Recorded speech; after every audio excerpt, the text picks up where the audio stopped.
Hello! We are so excited to show you our native speech capabilities. Welcome back to the English journey. Today, we are elevating our conversation beyond the basics to discuss the architecture of a typical day from a high-level perspective. My name is Anna, and I am here to guide you through the nuanced vocabulary and idiomatic expressions that characterize native-level fluency. And I am Abel, and I am so glad to be here with you, Anna. At this level, it is no longer just about communicating facts. It is about conveying the subtle textures of our experiences and the complexity of our thoughts. Today, we want to explore how to narrate your daily life with the precision and flair of a C1 level speaker. Exactly, Abel. And I think the best place to begin is at the very beginning, the morning. Most learners, when asked to describe their day, will say something like, I woke up at 7, I had breakfast, and then I went to work. Now, there is absolutely nothing incorrect about those sentences. They are grammatically sound and perfectly intelligible. But what they lack is texture. They lack the quality of immersion that makes a listener feel as though they are living alongside you moment by moment. That is such a precise observation, Anna. And I find it fascinating because the morning, for me personally, is perhaps the richest part of the day in terms of sensory and psychological experience. I rarely spring out of bed as though I've been launched from a catapult. It is more of a gradual surfacing. There's a wonderful expression in English to drift in and out of consciousness, and that is exactly what happens to me in those first 10 or 15 minutes. I'm hovering somewhere between wakefulness and the residue of dreams. And my mind is extraordinarily fertile in that liminal space. I love that you use the word liminal, Abel. That's a sophisticated and increasingly common word in intellectual English discourse. It refers to a transitional state, a threshold between two conditions. And that in-between space you're describing, that drowsy semi-awareness, is something every human being experiences, but very few people in any language have the vocabulary to articulate precisely.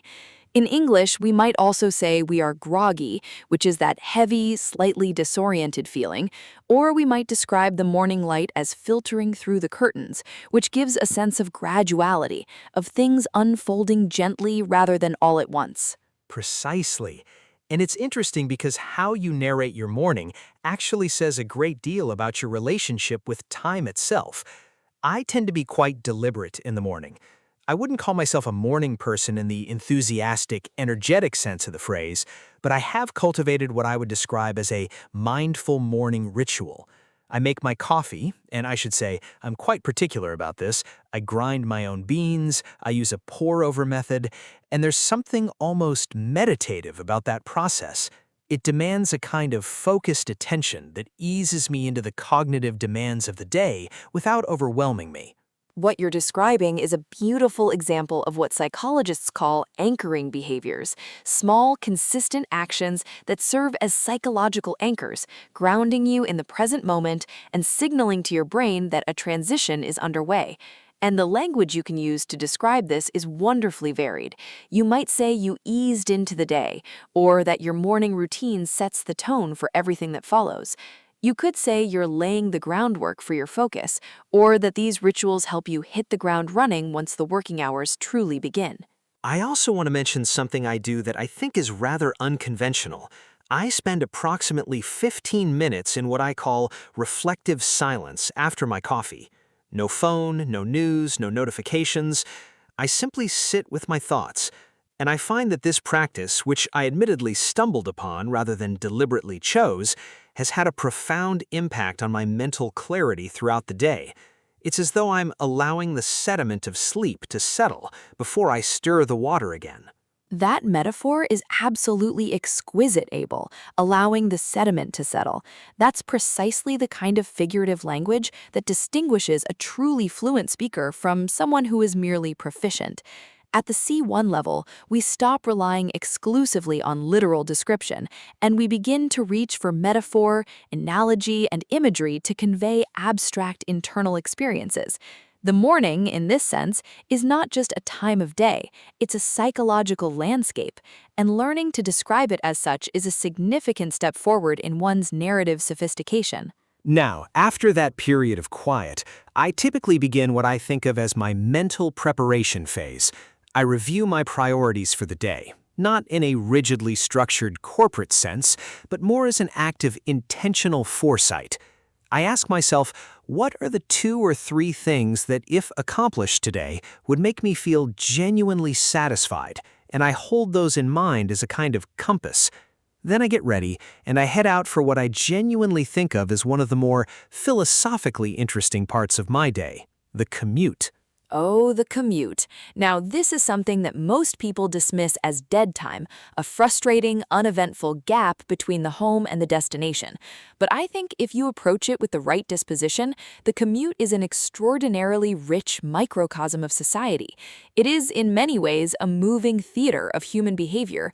On any given morning journey, you might observe the full spectrum of human emotional states compressed into a single carriage or a single bus: exhaustion, anticipation, boredom, anxiety, quiet contentment.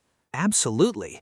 And what strikes me every single morning without fail is how people manage, or perhaps more accurately, how they mismanage the tension between public and private space. You see it most vividly in the way people use their phones. Some people are completely absorbed, scrolling with an almost frantic intensity, as though they're searching for something they can't quite name. Others are listening to music with their eyes closed, entirely self-contained, creating an invisible perimeter of personal space in an inherently shared environment. That's a wonderfully astute observation, and it raises an important point about vocabulary, the vocabulary of social observation. At the C1 level, we move beyond saying people were on their phones to offering an interpretive layer. We say things like, the collective absorption in digital screens created an atmosphere of disconnected togetherness, or the carriage was simultaneously full and profoundly solitary. I also use my commute quite deliberately as a time for either deep listening — I tend toward long-form podcasts and audiobooks on particularly stimulating mornings — or for what I would call ambient observation, where I simply allow the environment to wash over me without actively processing it. The latter sounds passive, but it's actually a form of mental rest that I've come to value enormously. It's a way of arriving at my destination without having already depleted a significant portion of my cognitive reserves. And that brings us beautifully to the concept of cognitive load, which is a term borrowed from educational psychology, but has entered the broader vocabulary of productivity and self-management discourse. Cognitive load refers to the total amount of mental effort being used in the working memory at any given time. When we talk about feeling mentally drained or stretched thin, what we're really describing is an excessive cognitive load. And one of the most important skills at any level, not just in English but in life, is learning to manage it proactively rather than reactively. I think that segues perfectly into the conversation about deep work and the flow state, which is something I am genuinely passionate about. I work in a field that requires sustained, uninterrupted concentration, the kind of thinking that cannot be done in 5-minute intervals between email notifications. And I have spent a considerable amount of time experimenting with the conditions under which I do my best work. This is such a rich area, Abel. For our listeners, the concept of flow was popularized by the Hungarian-American psychologist Mihaly Csikszentmihalyi, and it refers to a state of complete absorption in a challenging task, a state in which you lose track of time, your self-consciousness diminishes, and your performance reaches its peak.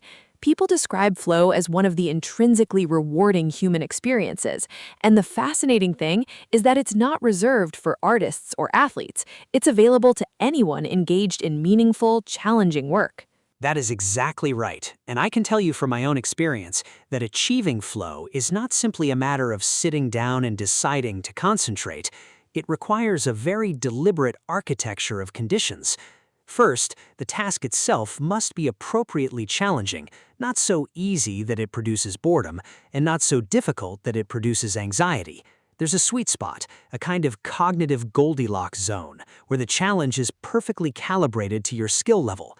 That calibration is what unlocks the gate to flow. The metaphor of a gate is very apt, and there are other architectural elements as well. The elimination of distraction is paramount, and I use the word paramount deliberately because it means of supreme importance, above all other considerations. Research consistently demonstrates that it takes an average of 23 minutes to fully regain focus after an interruption. 23 minutes. So each time we reach for our phone, each time we allow a notification to pull our attention away, we are not losing 30 seconds. We are potentially losing nearly half an hour of genuinely productive cognitive engagement. That statistic genuinely astonishes me every time I hear it, and I've heard it many times. And yet, even knowing it intellectually, I find myself inadvertently succumbing to the pull of digital interruption with a frequency that is rather humbling. I think what makes it so insidious is that the interruptions are designed to feel rewarding. There is a dopaminergic loop, a cycle of anticipation and small reward that makes checking notifications feel productive even when it is categorically not. And this is why the language we use to describe our relationship with technology matters so much. There is a significant difference between saying, I was distracted by my phone, which frames you as a passive victim, and saying, I found myself surrendering to the compulsive pull of digital interruption, which is more honest, more sophisticated, and ultimately more empowering because it acknowledges agency. The moment you recognize a pattern with precision, you are in a far better position to disrupt it. On the days when I do manage to achieve flow, and they're not every day, I want to be honest about that, there is an almost physical quality to the experience. Time becomes elastic. I will sit down intending to work for 45 minutes and look up to discover that nearly 3 hours have passed. My thinking feels unusually clear, almost crystalline. Connections between ideas emerge spontaneously, and there's a kind of quiet exhilaration in the work itself. Not the frantic excitement of novelty, but the deep, sustaining satisfaction of doing something difficult well. That description is extraordinary, Abel, and I want to pause on it for a moment because what you have just done is something our listeners should study carefully. You used a sequence of varied sentence structures, short declarative statements alternating with longer, more complex clauses. You used sensory language, like crystalline and elastic, the idea of connections emerging spontaneously. You did not simply tell us what flow feels like, you created a linguistic experience of it. That is storytelling at its most sophisticated. Thank you, Anna. I think the afternoon is where the day becomes more socially complex for most people, and certainly for me. The morning has a certain solitary quality to it, but by midday I am deeply embedded in the social ecosystem of my workplace. And navigating that ecosystem requires a very different set of linguistic and interpersonal skills. Absolutely. And the vocabulary of social interaction at the workplace is one of the areas where even very advanced learners can feel uncertain. It is one thing to describe your morning routine, it is quite another to articulate the subtle dynamics of a team meeting, the undercurrents of a difficult conversation with a colleague, or the particular art of giving feedback that is honest without being damaging. These are areas where vocabulary, tone, and what linguists call pragmatic competence, the ability to use language appropriately in context, all converge. I had a fascinating and rather challenging interpersonal moment today, actually. There was a meeting in which a colleague of mine, a very capable and well-intentioned person, I should say, presented an idea that I felt had some significant structural weaknesses, and I was in the position of having to respond in a way that was candid but not dismissive, critical but not deflating. It required what I think of as diplomatic precision, a very careful calibration of every word. That is such a relatable scenario, Abel, and it speaks to something quite profound about high-level English use in professional contexts. The instinct of a less experienced speaker might be to soften their critiques so much that it loses all content, or conversely, to be blunt in a way that inadvertently damages the relationship. The skilled communicator finds a middle path, using what linguists sometimes call face-saving language, which acknowledges the other person's intelligence and effort even while redirecting their thinking. Exactly. I found myself saying things like, I think there is something genuinely compelling at the core of this idea, and I wonder if we might be able to strengthen the framework by addressing the question of, And what that does is it leads with affirmation, which signals respect, before introducing the challenge. It also uses the word wonder, which creates a spirit of collaborative inquiry rather than adversarial critique. These are not manipulative tactics, they are the linguistic tools of a thoughtful communicator. And I would add that reading social cues in these moments is equally critical. There is a whole vocabulary in English for describing the nonverbal dimension of communication, the way someone's posture tightens, the way a silence can be loaded with unspoken meaning, the way a smile can be strained rather than genuine. When you can narrate these subtleties, you demonstrate a level of social intelligence that is genuinely impressive to native speakers. The afternoon also brought an unexpected setback, which I think is worth discussing because setbacks are an inevitable feature of any working day, and the language we use to describe them has a remarkable power to shape how we experience them emotionally and cognitively. I discovered quite late in the day that a project I had been working on for several weeks had a fundamental flaw in its initial assumptions, a flaw that required me to essentially dismantle and rebuild a significant portion of the work. And how did you respond to that in the moment, Abel? Honestly, my first internal response was something close to despair. That sinking, hollow feeling of effort rendered temporarily futile. But I have learned, through both experience and deliberate practice, to create a kind of mental buffer between my initial emotional reaction and my subsequent response. I gave myself approximately 5 minutes to simply feel the frustration, without acting on it, without catastrophizing, without spiraling into a narrative of failure. And then, I made a deliberate shift in the way I was framing the situation to myself. That is a beautifully articulated description of emotional regulation. And the language of resilience in English is rich and worth exploring. We can describe setbacks as a necessary recalibration rather than a failure. We can say that an error revealed something important rather than proved something wrong. We can frame the need to redo work as an opportunity to build something more robust on a sounder foundation, rather than as wasted effort. These are not mere euphemisms. They are genuine alternative interpretations of reality, and the framing you choose has real consequences for your motivation, your creativity, and your ultimate output. I wholeheartedly agree. And there is a wonderful idiom in English that captures this philosophy rather elegantly: to go back to the drawing board. It sounds like defeat, and in some contexts it is used as such, but it can also be reclaimed as a statement of resourcefulness. The drawing board is where creativity lives. Returning to it is not regression, it is an act of intellectual courage and craftsmanship. I also love the expression "to weather the storm," implying that difficulties are meteorological in nature, transient, and ultimately survivable. Or to find your footing after being destabilized, which carries a beautiful implication of gradual, deliberate recovery rather than sudden transformation. Resilient language does not deny difficulty. It contextualizes it within a larger narrative of capability and progress.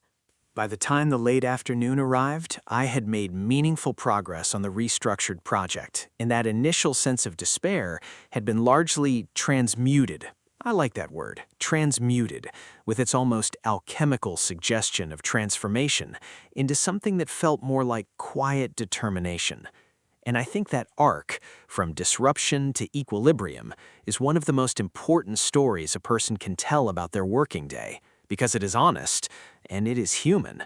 It is deeply human, and that arc, as you call it, is also an arc of narrative.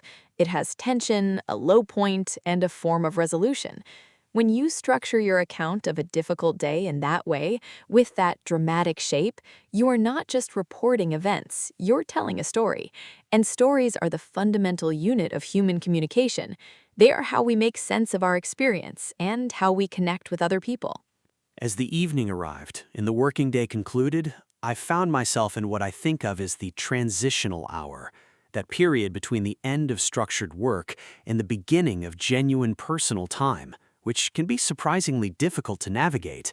There's often a residual mental hum, a kind of cognitive afterglow from the intensity of the day, And if you simply collapse in front of a screen without allowing for a proper transition, the evening can slip away without having truly rested. The transitional hour is such an evocative phrase, and it points to something that is increasingly recognized in the literature on well-being and productivity, the importance of what is sometimes called a shutdown ritual. The idea is that just as the morning requires a ritual of gradual engagement, the evening requires an equally intentional ritual of disengagement. Without it, the boundary between work and personal life becomes dangerously porous, and we find ourselves neither fully working nor fully resting, existing in a kind of perpetual cognitive limbo. My own shutdown ritual has evolved over time. I now make a point of spending at least 20 minutes in what I loosely call analog activity, something that does not involve a screen. Sometimes it's cooking, which I find genuinely therapeutic in its combination of sensory engagement and practical creativity. Sometimes it's a walk, which has the dual benefit of physical movement and perceptual novelty. The simple act of noticing the world around me, the quality of the evening light, the sounds of the neighborhood, the gradual cooling of the air. What you're describing is sometimes referred to as soft fascination in the attention restoration literature, a mode of gentle, effortless engagement with the environment that allows the directed attention we use for work to replenish itself. It's the opposite of the forced, effortful concentration of deep work, and it's equally essential. The human attentional system is not designed for unrelenting focus. It requires oscillation between intensity and ease, between the exertion of concentration and the restoration of wondering. And then there is the evening itself, the winding down, the unplugging, the gradual movement toward the quiet of night. I have become increasingly deliberate about the last hour before sleep, treating it almost as a sacred space. I avoid news, I limit the emotionally stimulating content I consume, and I try to spend at least some time in what I can only describe as introspective conversation with myself, a kind of gentle audit of the day. Not in a self-critical or analytical way, but in a spirit of curious reflection. I find that genuinely moving, Abel, and I think it connects to one of the most underrated forms of linguistic sophistication, the vocabulary of introspection. Being able to articulate what you are grateful for, what you learned, what you wish you had done differently, and what you are looking forward to, all of this requires a kind of inward fluency that is distinct from the outward fluency we typically associate with language learning. It requires honesty, nuance, and a willingness to sit with complexity rather than resolve it prematurely into simple categories. I sometimes end my day by mentally constructing a single sentence that captures its essential quality. Not a summary of events, but an impression, an emotional or atmospheric distillation. Today, for instance, I might say, it was a day of unexpected turbulence that resolved into a quiet but genuine sense of forward momentum. That sentence contains the setback, the recovery, and the emotional tone of the resolution. It is not dramatic, but it is true, and I think truth told with precision is always more interesting than drama told imprecisely. That is a profoundly beautiful statement to reflect on, and it brings me to what I want to say about the art of narrative style itself, because we have touched on it throughout our conversation, but I want to address it directly. One of the most common observations that native English speakers make about advanced learners is that they can communicate accurately but monotonously, that their sentences tend toward a uniform structure and length that, while entirely correct, lacks the rhythmic variety that makes spoken language compelling. True fluency is as much about rhythm as it is about vocabulary. That resonates deeply. I think about this constantly in my own speaking. I try to be conscious of varying my sentence architecture, using a short, punchy statement to land an important point, then following it with a longer, more complex sentence that develops the idea, then perhaps a rhetorical question to invite reflection, then a metaphor to make it vivid. That kind of orchestration, and I use that word deliberately because it implies both intention and musicality, is what gives sophisticated speech its texture. And the transition words and discourse markers play an enormous role in this. The difference between also, moreover, and what is more is not just semantic, it is tonal. Moreover, has a certain formality and weight that is appropriate in some contexts and pompous in others. What is more, has a slightly more conversational quality that can be very effective in natural speech. Understanding these gradations is a mark of genuine mastery. Similarly, expressions like that said, and yet, even so, and by the same token, allow you to introduce counterpoints and complications in a way that feels sophisticated rather than contradictory. I also think about the power of specificity, the difference between saying, I had a difficult conversation at work, and I found myself carefully navigating a conversation in which I had to balance candor with tact, all while reading the subtle shifts in my colleague's expression for signs of how my words were landing. That difference is the difference between reporting and storytelling. The first sentence conveys information. The second creates an experience. And that ultimately is the destination towards which all language learning is traveling, the ability to create experiences in the mind of the listener. When you describe your day not merely as a sequence of events, but as a landscape of meaning, of feeling, of insight and difficulty and small triumphs, you are doing something remarkable. You are using language as it was always meant to be used, not merely as a vehicle for information transfer, but as a medium of genuine human connection. I think what I take away from today's conversation, and what I hope our listeners will take away, is that describing your day is not a simple or low-stakes exercise. It is one of the most demanding and rewarding challenges in language acquisition. Because your day is not a list of facts, it is a living, breathing narrative composed of sensory details, psychological states, social negotiations, moments of joy and frustration, and the constant, quiet effort to make sense of your experience. To tell that story well, in all its texture and complexity, is the highest aspiration of the fluent speaker. Eloquently stated, Abel, and to our listeners, the details are not embellishments that you add to your English once you have mastered the fundamentals. The details are the fundamentals at the advanced level. The capacity to describe the quality of morning light, the emotional topology of a difficult afternoon, the quiet restoration of an evening walk, these are not decorative flourishes. They are the architecture of authentic communication, and they represent the final, most rewarding bridge between proficient English and the kind of deeply resonant fluency that makes a native speaker stop and truly listen. That is the journey, and it is one worth taking with patience, with curiosity, and with the willingness to find something remarkable in even the most ordinary of days, because the most ordinary of days, described with precision and care, turns out to be anything but ordinary.